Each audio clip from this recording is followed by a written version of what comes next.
Media journalist forum of Bangladesh মিজাফের 20তম প্রতিষ্ঠাবার্ষিকী উপলক্ষে বৃহস্পতিবার ছিল গুণীজন সম্মাননা প্রদান অনুষ্ঠান।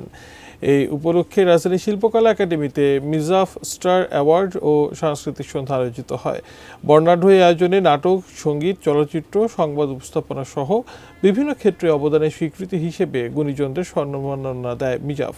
এবার বিশিষ্ট সঙ্গীত শিল্পী রফিকুল আলম, আবিদা সুলতানা, খুরশিদ আলম, অরূপ রতন চৌধুরী ও চলচ্চিত্র অভিনেতা মিশা সওদাগরকে আজীবন সম্মাননা প্রদান করা হয়।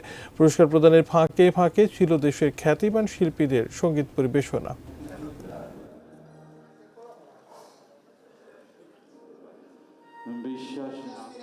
অত্যন্ত বিখ্যাত এগিয়ে যাক, মিজাফ এগিয়ে যাক, মহাপুরুষ মানি এমনি তো প্রেমময়ী।